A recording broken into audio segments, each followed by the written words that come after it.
Good morning, good afternoon, good evening, wherever you may be. Thank you very much for joining me today. My name is Doris Daou. I am a program scientist at NASA headquarters. Today, I'd like to talk to you about the Planetary Defense Coordination Office at NASA. It was established in January of 2016, and later in my talk, you'll realize that we have been doing the actual observing part of planetary defense well before 2016. So our office was established to manage planetary defense-related activities, whether across NASA or also coordinate with both the U.S. interagency and international efforts to study and plan response to asteroid impact hazards. The mission statement is simple: to lead national and international efforts to do three things. First, detect any potential for significant impact of planet Earth by natural objects, but also to appraise the range of potential effects by any possible impact, and finally, to develop strategies to mitigate impact effects on human welfare. But first, let's talk about definitions. What do we mean by near-Earth objects? Any asteroids or comets with orbits that bring them within 1.3 astronomical units. This is the blue zone here in the graph. And it's the astronomical units of the sun, or about 1.3 times the distance from the sun to Earth. And that could be within 30 million miles of Earth's orbit. Now, the potentially hazardous objects are NEOs with orbits that bring them much closer. So basically just 4.7 million miles or 7.5 million kilometers of Earth's orbit. And you will see that's a thin red zone around the blue Earth orbit, whereas the near Earth objects could be anywhere in that large blue disk. And the size of a potentially hazardous object could do some real regional damage, and if they impact Earth. Their size could be anywhere from 140 meters and larger. As an example, we know of a potentially hazardous asteroid whose orbit will be crossing Earth's orbit in the far future, and that's Bennu. And you probably know that NASA has a mission called OSIRIS-REx that is at Bennu now, collecting some samples, helping us understand the composition of that asteroid. Just some fun facts: in 2020, we had a close approach that actually set a record. It was the closest approach known, and it was at almost 3,000 kilometers above Earth's surface. The size of that approach, that object, was about 6 meters, between 3 and 6 meters. It was first reported by the Zwicky Transit facilities at Caltech. However, that record was soon broken in November 13 of 2020 by object we call 2020 VT4. I have no idea why. But anyway, that object size was between 5 and 6 meters, and it came as close as 375 kilometers above Earth's surface. And we still exist and worry about COVID. Just to let you know that potentially hazardous object does not necessarily mean the end of our lives as we know it. We're not going the way of the dinosaurs yet. And just to say that this object was also reported by the Atlas facility at the University of Hawaii. So now, just back to our office, what do we do in our office? We have a variety of missions, those three elements that I mentioned: search, detect, and track, to characterize, and then to plan and coordinate and mitigate. So I'm gonna just give you examples and what kind of facility and what do we mean. At first, we search all the time. Once we detect, we track. Why?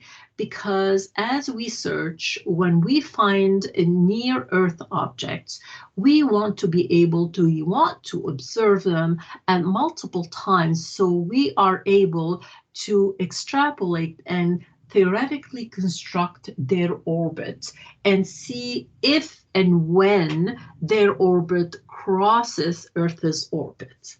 And that's why we always search, when we detect, we keep observing, we track in order to have this kind of data. The facilities right now that help us in those efforts are NEOWISE, which is an infrared telescope. And we also have the Atlas telescope is at the University of Hawaii in Maui, but also we'll be having sites in Chile and South Africa that will be commissioned in 2021. But we also have the Catalina Sky Survey for the University of Arizona, Pan-STARRS for University of Hawaii, and Linear SSST, that's a testing facility in Australia. We also coordinate some observation and data of NEO detection with the Caltech's Zwicky transient facilities. So all these facilities are specialized for the area of searching, detecting, and tracking. What do we do after that? As we are doing these searches, just to give you a general statistic, so far, and especially since the time we started putting some funding into facilities in 1998, this is when NASA joined the search, so to speak, we have been able to detect over 25,000 near-Earth asteroids. Of these, only a bit over 2,000 are potentially hazardous, are the ones that will be passing in that area, that pinkish area around the Earth's orbit. Of those, only 157 are larger than kilometers. Larger than 1 kilometer, that means, it's a substantial size that may create some damage if it would impact the Earth. And of those, only 113 are known as near-Earth comets.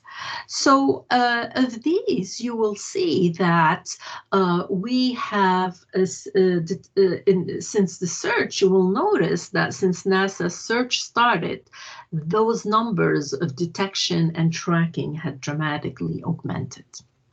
So our next step, so once we actually search and we detect something, we track it, we are able to calculate the orbit, what is it that we do next? Well, next we put in some facilities that have the strength to observe with better resolution so we can characterize, we can study the geology, we can understand the formation, the size, if there is a rotation that's going on with these objects, and that's the part of characterizing. So far, we have also a few facilities, obviously, in addition to the infrared telescope NEOWISE. We are using NASA's infrared telescope facility, that's a ground-based telescope in Hawaii, as well as the Goldstone Solar System radar that has been in operation. We have returned to full power in November of 2020.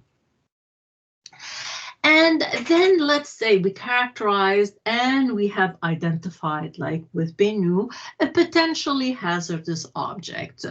What do we do? This is when we enter in international partnership to plan and coordinate. So far, we always work and talk about 3 potential impact mitigation technique. There's the kinetic impactor, which is a technique that's mostly mature with regards to our technology, and it is most effective except when it's a short-term warning. That means the object had not been observed and given us a long warning with regards to when it potentially will cross Earth's orbit.